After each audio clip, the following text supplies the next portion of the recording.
নমস্কার বন্ধুরা, অপর্ণা রান্নাঘরের আরও একটি পর্বে আপনাদের সবাইকে স্বাগত। কেমন আছেন বন্ধুরা? আশা করি ভালো আছেন। আজ চলে এসেছি সম্পূর্ণ নিরামিষভাবে তৈরি পনির মাখানার রেসিপি নিয়ে। ঝটপট বাড়িতে আমি কিভাবে এই পনির মাখানা বানালাম চলুন দেখে নিই। 3 লিটার ফুল ক্রিম দুধ আমি দই দিয়ে ছানা কাটিয়ে পনির বানিয়ে নিয়েছি। এবার পনিরগুলোকে কিউব সাইজ করে কেটে নিয়েছি। গ্যাস ওভেনে একটা কড়াই বসিয়ে দিয়েছি। কড়াইতে দিয়ে দিয়েছি 3 টেবিল স্পুন মেল্টেড ঘি। গ্যাসের ফ্লেমটা মিডিয়াম টু হাই রেখেছি। সামান্য একটু নুন ছিটিয়ে কিউব করে কেটে নেওয়া পনিরগুলোকে 2 পিঠ বাদামি করে ভেজে তুলে নেব। বন্ধুরা যারা প্রথম থেকে আমার সঙ্গে আছেন তাদেরকে অনেক ধন্যবাদ। আর যেসব বন্ধুরা প্রথম আমার চ্যানেলে ভিজিট করছেন তাদেরকে আমার চ্যানেলে স্বাগত জানাই। পনিরগুলো 2 পিঠ বাদামি করে ভাজা হয়ে গিয়েছে। আমি তুলে একটা প্লেটের মধ্যে রেখে দিলাম। খুন্তি দিয়ে কড়াইটাকে একটু পরিষ্কার করে নিলাম। অবশিষ্ট যে ঘিটা বেঁচে রয়েছে তার মধ্যে দিয়ে দিলাম half cup makhana. Low to medium ফ্লেমে মাখানাটাকে শ্যালো ফ্রাই করে নিচ্ছি।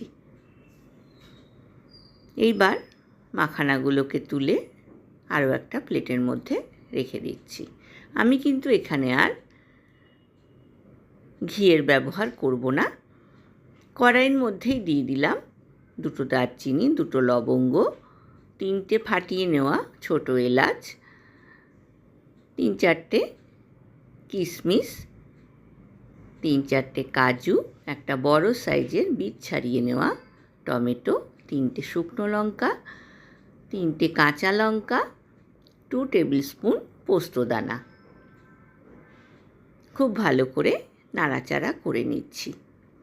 পোস্তদানা যদি না থাকে সেইখানে কিন্তু সাদা তিল বা চারমগজেরও ব্যবহার করা যেতে পারে। ঠান্ডা করে নেওয়ার পর এর একটা মিহি পেস্ট বানিয়ে নেব। মিক্সার গ্রাইন্ডারের মধ্যে ঢেলে দিলাম আর দিয়ে দিলাম শ্যালো ফ্রাই করে তুলে নেওয়া মাখানা। সামান্য একটু জল দিয়ে এর একটা স্মুথ পেস্ট বানিয়ে নিলাম।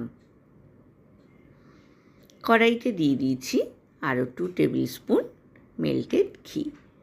গ্যাসের ফ্লেমটা আমি মিডিয়াম টু হাই রেখেছি। দিয়ে দিলাম 1/4 টেবিল স্পুন গোটা জিরে, 1 টেবিল স্পুন কসুরি মেথি, 2 শুকনো লঙ্কা। এইবার যেই পেস্টটা আমি বানালাম সেটা আমি কড়াইয়ের মধ্যে দিয়ে দিলাম। খুব ভালো করে সব উপকরণের সাথে মিক্স করে নিলাম।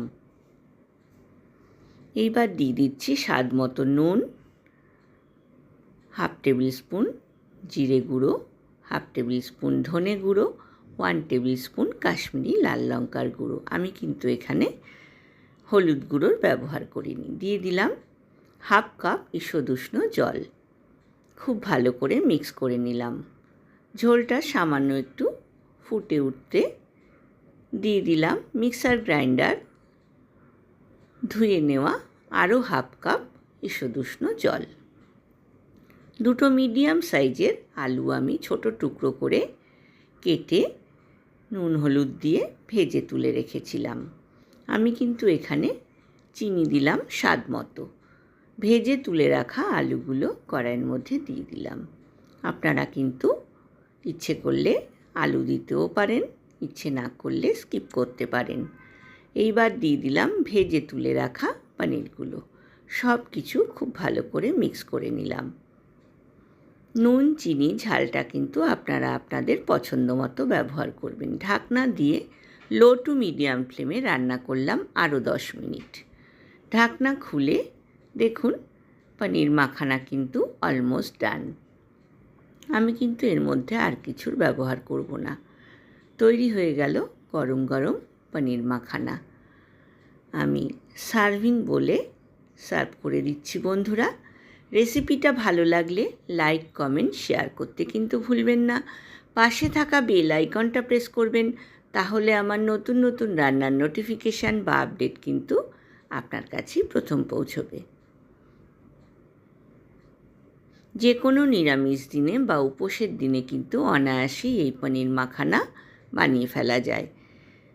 মাখানা কিন্তু খুব স্বাস্থ্যসম্মত, আপনারা বাড়িতে বানিয়ে দেখতে পারেন। আমি ওপর থেকে মাখানা দিয়ে গার্নিশিং করে দিলাম।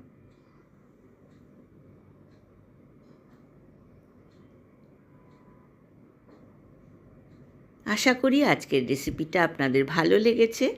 ভালো লাগলে কমেন্ট সেকশানে একটা কমেন্টস করতে কিন্তু ভুলবেন না। আজ এ পর্যন্তই বন্ধুরা, দেখা হবে আবার নতুন রেসিপি নিয়ে। ভালো থাকবেন, সুস্থ থাকবেন, ধন্যবাদ।